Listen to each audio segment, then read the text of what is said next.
Sri Gayatri Tours and Travels, a leading Kailash Manas Sarovar tour operator.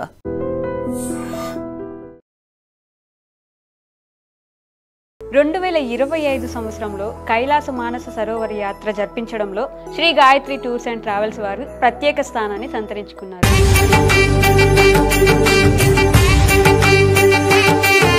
Chardham, Amarnath ఇటువంటి యాత్రలన్నీ లెక్కేస్తే అన్ని యాత్రలు రాజు లాంటి యాత్రలు అయితే రారాజు లాంటి యాత్ర ఈ కైలాస మానస సరోవర యాత్ర అంటారమ్మా. అటువంటిది వచ్చేటువంటి 2026వ సంవత్సరానికి వస్తే అమ్మా ఒకసారి చేస్తే 12 సార్లు రెట్టింపు ఫలితం ఇచ్చేటువంటి యొక్క ఇయర్ ఆ సంవత్సరమే 2026వ సంవత్సరంలో ఉన్నటువంటి అశ్వ సంవత్సరానికి చాలా ప్రత్యేకంగా భావిస్తూ వస్తారు. బై రోడ్ రూట్ మనం 14 రోజులు సమయం పెట్టుకోవాల్సి వస్తుంది. ఫ్రమ్ కాఠ్మండు టు కాఠ్మండు మాత్రమే అమ్మ. కాబట్టి ఇది ఒక మార్గం అయితే ఇటు హెలికాప్టర్ రూట్ ఈ సంవత్సరం ఒక 820 చిల్లర వరకు ట్రావెల్ చేస్తే గాయత్రి టూర్స్ అండ్ ట్రావెల్స్ లో దీంట్లో ఒక్కరు కూడా ఎవరు రోడ్ మార్గం కూడా ట్రావెల్ చేయలేదమ్మా. ప్రతి ఒక్కరు అందరూ హెలికాప్టర్ మార్గం గుండా వెళ్ళిన వారే. జస్ట్ మనం హెలికాప్టర్ రూట్కి 9 days లోనే మనం హైదరాబాద్ టు హైదరాబాద్ లేదా ఏ ప్రదేశం నుంచి అయినా సరే మనం వెళ్ళి పరిక్రమ కూడా చేసుకుని హెల్దీగా తిరిగి వచ్చేటువంటి ఒక మార్గంగా చెప్పండి.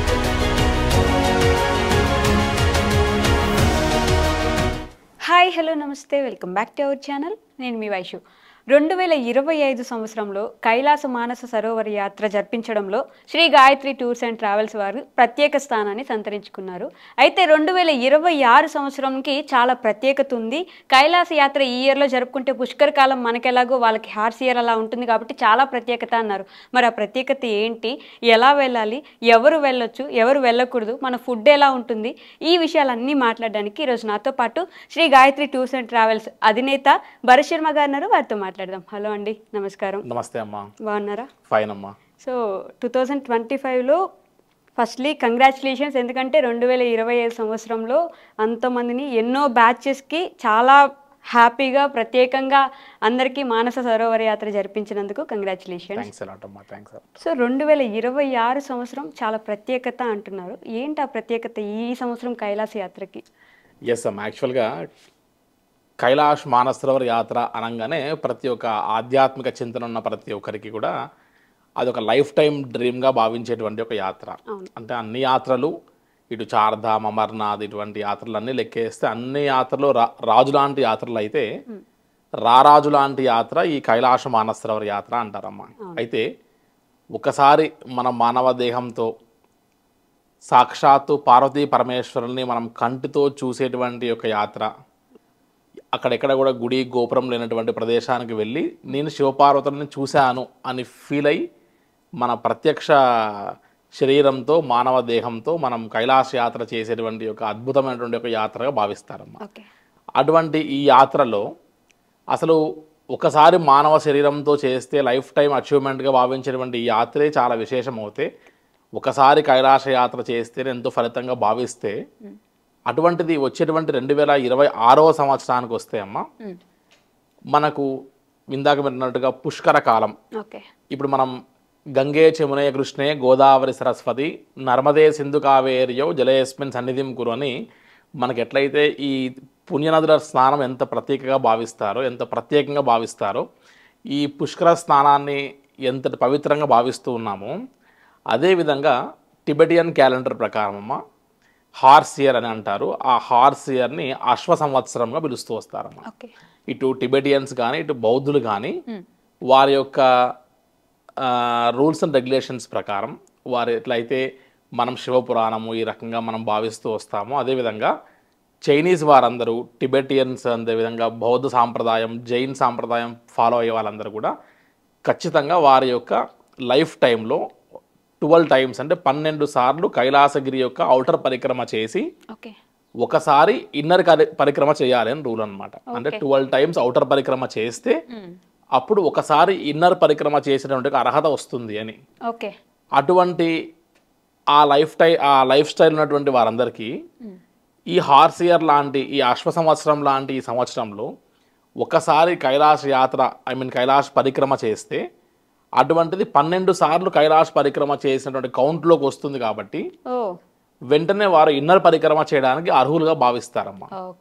సో కైలాస పరిక్రమ లేదంటే కైలాస యాత్ర అదేవిధంగా మానస సరోవర స్నానము లేదా ప్రోక్షణ ఒకసారి చేస్తే 12 సార్లు రెట్టింపు ఫలితం ఇచ్చేటువంటి యొక్క ఇయర్ ఆ సంవత్సరమే రాబోయేటువంటి 2026వ సంవత్సరంలో ఉన్నటువంటి ఈ హార్స్ ఇయర్ లేకపోతే ఈ యొక్క అశ్వ సంవత్సరానికి చాలా ప్రత్యేకంగా భావిస్తూ వస్తారు.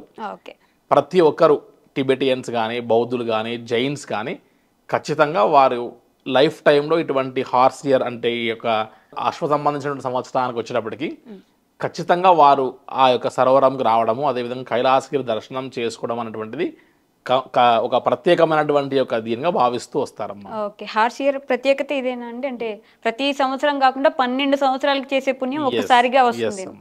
ఓకే, సో దీనికి లాస్ట్ టైం 70 years పైకి వస్తే వెళ్ళొద్దు అంటే అంతకు మించిన వాళ్ళు వెళ్ళొద్దు, ఏజ్ లిమిట్ ఉండాలి అన్నారు. ఈసారి మీరు తీసుకెళ్లే బ్యాచ్కి ఏదైనా ఏజ్ లిమిట్ ఉండబోతుందండి? అమ్మ సహజంగా కైలాష్ మానస సరోవర యాత్ర అనగానే మనం సీ లెవెల్కి చాలా ఎత్తుగా అంటే ఆల్మోస్ట్ 5650 మీటర్ల పైన which is equal to 18,000 feet పైన వెళ్ళేటువంటి ఎత్తైన ప్రాంతానికి వెళ్ళేటువంటి ఒక యాత్ర అమ్మ. సహజంగా ఆక్సిజన్ కొరత, లో లెవెల్ ఆఫ్ ఆక్సిజన్కి మన బాడీ అక్లమటైజ్ అవ్వడం, మనం హై ఆల్టిట్యూడ్కి వెళ్ళిన తర్వాత ఇటు హిల్సా అటు దాటిన తర్వాత మనం వెళ్ళేటువంటి తక్లాకోడ్ ప్రాంతం ఇటు హెలికాప్టర్ రూట్లో అయినా ఇటు సాగా అనేటువంటి ఒక ప్రాంతం రోడ్ రూట్లో అయినా ఈ పాయింట్ నుంచి మనకు హై ఆల్టిట్యూడ్ మొదలయ్యేటువంటిది. సో మనం క్లైమేట్కి అక్లమటైజ్ అవ్వడం అనేటువంటి చాలా ముఖ్యమైనటువంటి విషయం. సో ఎవరైతే సర్టన్ ఏజ్ దాటిన తర్వాత అంటే almost Chinese rules and regulations ప్రకారం 70 years కంటే పైన ఉన్న వారికి వారి యొక్క లంగ్ ఫంక్షనింగ్ తక్కువగా ఉంటుందని, వారికి రెస్పిరేటరీ ప్రాబ్లమ్స్ ఉంటాయేమన్న ఉద్దేశంతో లాస్ట్ ఇయర్ వరకు వారికి 69 year వరకు మాత్రమే వారికి అవకాశం ఇస్తూ వచ్చారు. ఎప్పుడైతే ఆగస్ట్ మంత్స్ వచ్చేసరికి ఎవరైతే ఫిజికల్గా ఫిట్గా ఉండి ఎవరైతే నా రెస్పిరేటరీ సిస్టమ్ బాగుంది అని డాక్టర్ సర్టిఫికేట్స్ తీసుకోగలిగి ఫిజికల్గా మెంటల్గా ఎవరైతే ఫిట్గా ఉన్నారో అనుకుంటారో అటువంటి వారికి ఈవెన్ 75 years ఉన్నా కూడా ఈ 2025లో గాయత్రి టూర్స్ అండ్ ట్రావెల్స్ ద్వారా చాలా మంది 70+ వాళ్ళు ట్రావెల్ చేశారమ్మా. ఒక రకంగా చెప్పాలంటే 70+ ఉన్న వారిని అసలు తెలుగు రాష్ట్రాల్లోనే కాదు ఇండియాలోనే చాలా తక్కువ మంది ఈ యొక్క ఆప్షన్ తీసుకొని ఈ యొక్క 70+ ఉన్న వారితో కైలాష్ యాత్ర చేయించడం జరిగింది. సో చాలా మంది 70+ వారు కూడా యాత్ర చేశారు. సో 70 కంటే తక్కువ ఉన్నటువంటి వారికి డాక్యుమెంటేషన్స్ ఏమీ ఉండవు. 70+ దాటిన వారికి అసలు డాక్యుమెంటేషన్స్లో డాక్టర్ సర్టిఫికేట్స్ ఇటువంటి అవసరం పడుతుంది. కాబట్టి ఇటు ఫిజికల్గా మెంటల్గా ఫిట్గా ఉన్నటువంటి వారు ఎవరైనా సరే 75 years వరకు కూడా ఈ సంవత్సరం కైలాష్ యాత్ర చేయడానికి అర్హులు అని చెప్పచ్చు.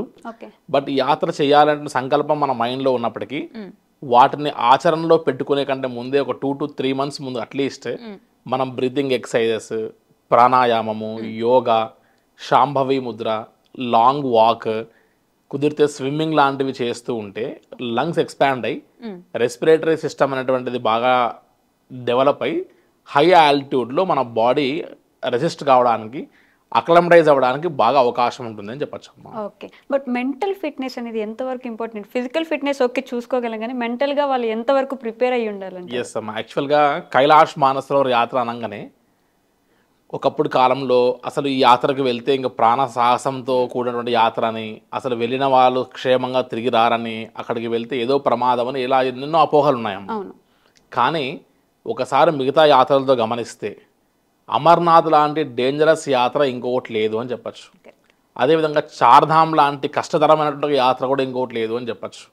మీరు అమర్నాథ్లో ఇటు చార్ధామ్లో కేదార్నాథ్ చూసుకున్నా ఇటు అమర్నాథ్లో చూసుకున్నా ఇరుకైనటువంటి ఒక ప్రదేశంలో వెళ్ళే గుర్రము వచ్చే గుర్రము, వెళ్ళే మనిషి వచ్చే మనిషి, అటు వెళ్ళే డోలి ఇటు వచ్చేటువంటి డోలి, ఇలా 6 యాక్టివిటీస్ అన్ని చిన్న మార్గంలో మనం చూస్తూ వస్తాం. ఒక పక్కన కొండ ఒక పక్కన లోయ.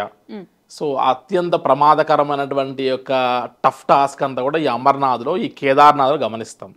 అదే కైలాష్లో ఒక హై ఆల్టిట్యూడ్తో కూడినటువంటి యొక్క అక్లమటైజేషన్ తప్ప ఇక్కడ ఎక్కడ కొండలు గుట్టలు లోయలు ఏవీ లేవు. చాలా ప్రశాంతంగా వెళ్ళి సేఫ్గా సెక్యూర్గా తిరిగి వచ్చినటువంటి ఒక పరిస్థితి తప్ప కైలాష్ మానస సరోవర యాత్రలో ఇంతవరకు ప్రకృతి వైపరీత్యాల వల్ల ఫ్లడ్స్ వల్ల లేతే ల్యాండ్ స్లైడ్స్ వల్ల ఈ ఇబ్బంది కలిగింది అనేటువంటి దాఖలాలు ఎక్కడ లేవు.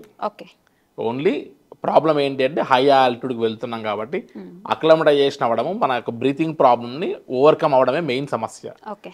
కాబట్టి మనం ముందుగా మెంటల్గా మీరు ఇందాక అడిగినట్టుగా ఫిజికల్గా మనం గట్టిగా ఉన్నప్పటికీ కూడా ఫోబియా అన్నటువంటిది ఏదైతే ఉందో అక్కడికి వెళ్ళిన తర్వాత నాకేమైనా అవుతుందేమో, ఆ హై ఆల్టిట్యూడ్కి మనం ఒక ప్లేస్ నుంచి అడ్జస్ట్ అవుతూ అక్లమటైజ్ అవుతూ వెళ్తాం క్లైమేట్కి.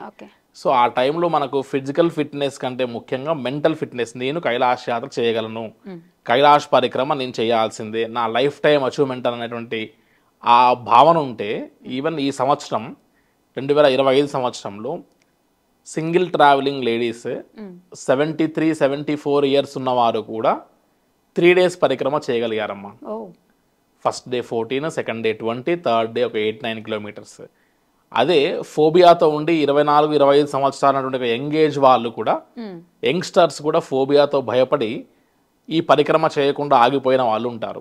సో ఇక్కడ కూడా కైలాష్ యాత్రలో ముఖ్యంగా ఈ పరిక్రమ విషయంలో కూడా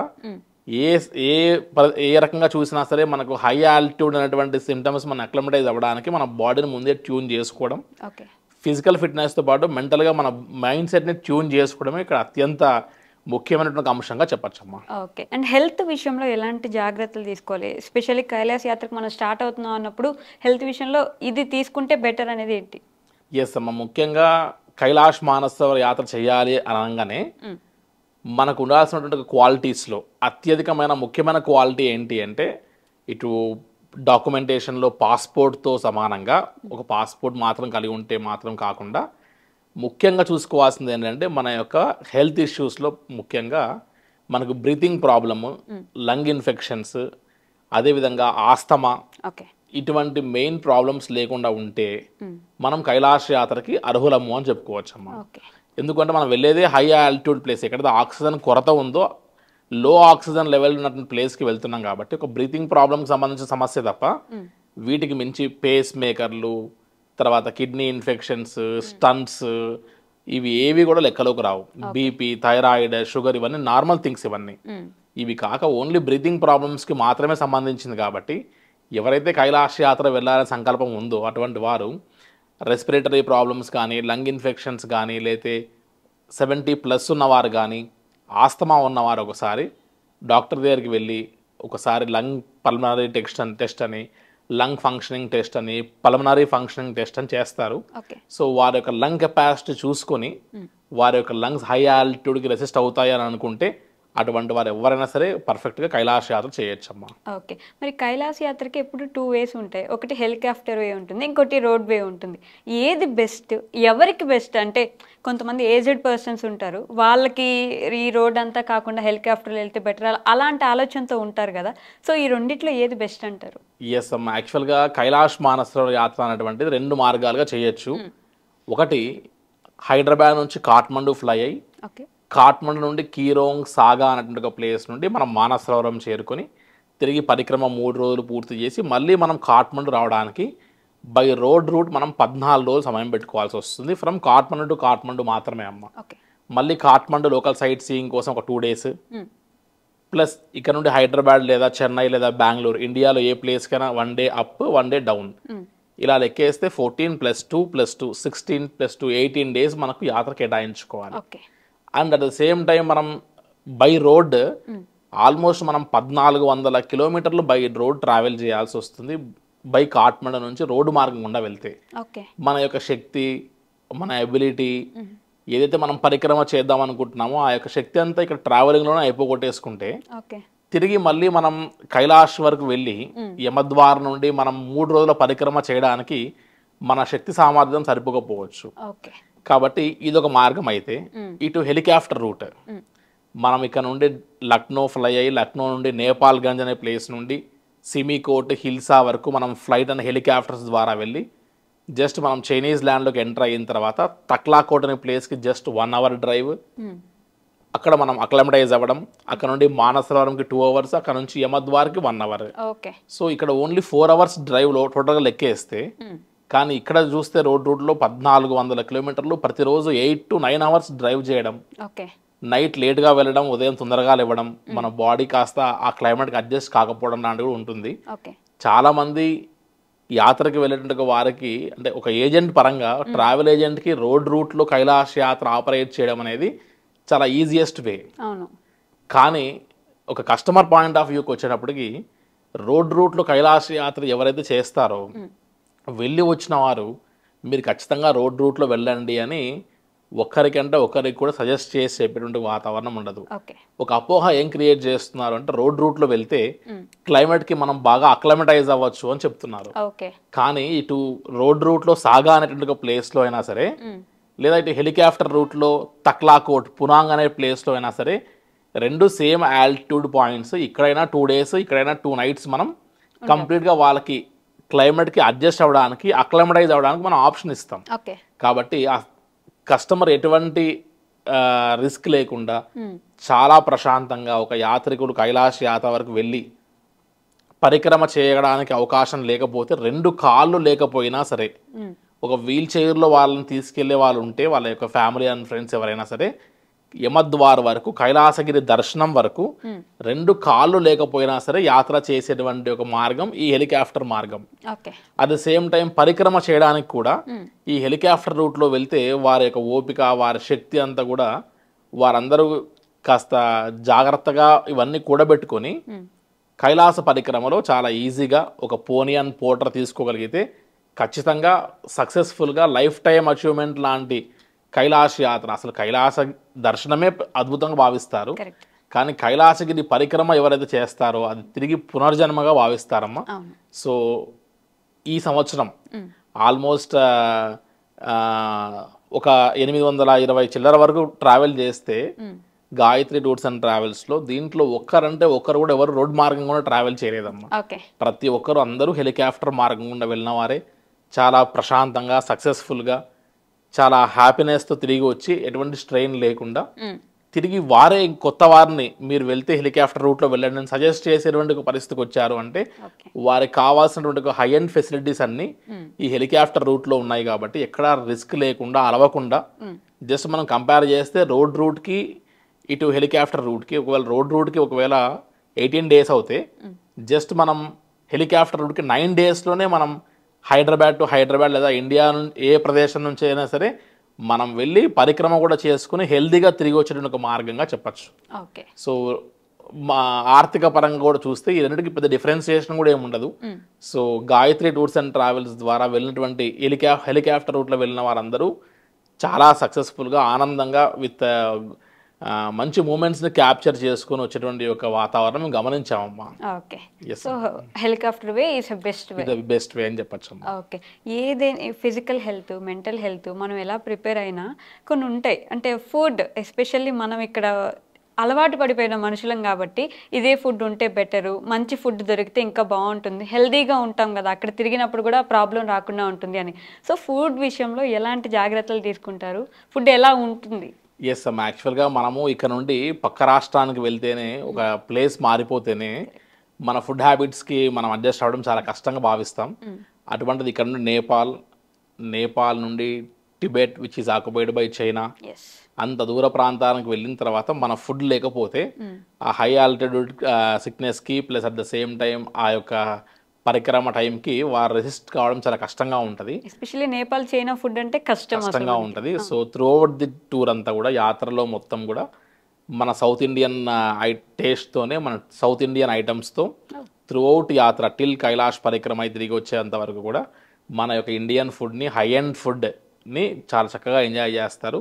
సో ఎక్కడ సౌత్ ఇండియన్ టేస్ట్ కానీ సౌత్ ఇండియన్ ఫుడ్ కానీ మిస్ కాకుండా త్రూ అవుట్ యాత్ర అంతే వచ్చే వాళ్ళందరూ కూడా ఆల్మోస్ట్ సీనియర్ సిటిజన్స్ ఎక్కువ వస్తారు. కాబట్టి ఇప్పుడు కాస్త కాలమాన ప్రకారం మారిపోవడము, సోషల్ మీడియాస్ బాగా ఫాలో అవడం వల్ల యూత్ కూడా ఇప్పుడు చాలా ఎక్కువ మంది కైలాష్ యాత్ర చేస్తున్నారు. సో ఎటువంటి వారికైనా సరే సౌత్ ఇండియన్ ఫుడ్ అనేది చాలా ముఖ్యమైనటువంటి అంశము. Hyderabad to Hyderabad through out the trip అందరికీ మన యొక్క టేస్ట్తో ఉన్నట్టుగా ఫుడ్ ఇవ్వడం జరుగుతుందమ్మా. ఓకే. సో ఫుడ్ విషయంలో ఎలాంటి భయం అవసరం లేదు అంట. సో సీజన్, ఏ సీజన్లో కైలాస యాత్రకి వెళ్తే బెస్ట్, మనం కూడా జాగ్రత్తగా వెళ్ళి రాగలమంటారు? అమ్మ, యాక్చువల్గా కైలాష్ మానసరోవర్ యాత్ర అనేటువంటి ఏ యాత్రకి మనం ఈ యాత్రను సంకల్పించుకోవాలి అని అంటేనే జనవరి నుంచి మొదలు పెడితే మార్చ్ వరకు పర్మిట్స్కి అన్నిటికీ మనం అప్లై చేసుకోవాల్సి వస్తుంది. ఓకే. అండ్ మరీ ముఖ్యంగా ఈ సంవత్సరం ఈ హార్స్ ఇయర్ ఈ అశ్వ సంవత్సరంకి ఉన్నటువంటి ప్రత్యేకత వల్ల Tibetans at the same time ఈ బౌద్ధ సాంప్రదాయంగా ఉన్నటువంటి వీరందరూ కూడా ఎక్కువ మంది కైలాష్ యాత్ర చేస్తూ ఉండడం వల్ల ఇండియన్స్కి చాలా పరిమిత సంఖ్యలో మాత్రమే అవకాశం ఇచ్చే అవకాశం ఉంది. అందుకని ఆల్మోస్ట్ ఈ నవంబర్ డిసెంబర్ నుంచే నెక్స్ట్ ఇయర్ యాత్రకు కూడా ఆల్రెడీ వారు ప్రిపేర్ అవుతూ ఉండాల్సిన పరిస్థితి ఉంది. సో జనవరి నుంచి మార్చ్ వరకు మనం ఫార్మాలిటీస్కి అన్నిటికీ మనం జాగ్రత్తగా మనం వ్యవహారం చేస్తే ఈ యాత్ర ఈసారి ఏప్రిల్ నుండే, ఏప్రిల్ మంత్ నుంచి మొదలుపెట్టి ఏప్రిల్, మే, జూన్, జూలై, ఆగస్ట్, సెప్టెంబర్ వరకు ఈ యాత్ర ఉంటుంది. లైట్గా జూలై 20th, 15th, 20th నుంచి ఆగస్ట్ 15th, 20th వరకు ఈ మిడిల్ టైంలో కాస్త వర్షాలు పడతాయి. సో వర్షం పడ్డా కూడా కైలాష్ యాత్రలో ఒక పరిక్రమ చేసేదానికి మాత్రమే కొద్దిగా ఇబ్బందికరంగా ఉంటుంది. సో ముఖ్యంగా పరిక్రమ చేసే వాళ్ళు సహజంగా ఈ ఆగస్ట్ జూలై 20th నుంచి ఆగస్ట్ 20th ఈ బిట్వీన్ 1 month మాత్రమే పరిక్రమకు కాస్త సూటబుల్ టైం కాదని చెప్తారు. కాబట్టి కొద్దిగా వర్షం పడే అవకాశం ఉంటుంది. కాబట్టి ఈ సమయంలో మాత్రమే మనం జాగ్రత్త తీసుకోవాలి. వర్షం పడ్డా కూడా హై ఆల్టిట్యూడ్లో వెళ్తున్నాం, ఆల్మోస్ట్ మనం మేఘాలు దాటి వెళ్తున్నాం కాబట్టి మనకు వర్షం అన్నట్టుగా కుంభపోత వర్షాలు పడి రోడ్ల మీద పారుతూ ఉండడం కనపడదు. జస్ట్ మంచుతో కూడిన డ్విజ్లింగ్ అవుతుంది. జస్ట్ మన యొక్క జర్కిన్స్ మీద చూస్తే తెల్లగా మంచు పడుతున్నాం మాత్రం గమనిస్తాము. సో ఆ ఒక 20 days, ఆ 1 month ఒకటి మనం గ్యాప్ ఇవ్వగలిగితే మనం మే, జూన్లో కానీ లేదా ఆగస్ట్, సెప్టెంబర్ వరకు కూడా మనం కైలాష్ యొక్క పరిక్రమ చాలా ప్రశాంతంగా చేయొచ్చు. పరిక్రమకి ఇంకా సూటబుల్ టైం అని చెప్పచ్చమ్మా.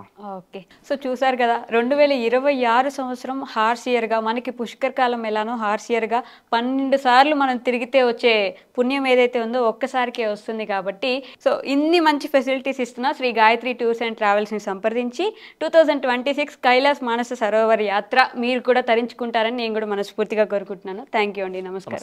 And for more videos, please subscribe to iDream. Please subscribe to iDream. Please subscribe iDream. And please subscribe to iDream. For more videos, subscribe to iDream. please like, share and subscribe to the channel. Congratulations, iDream. Subscribe to iDream. Subscribe to iDream. So subscribe to iDream Media.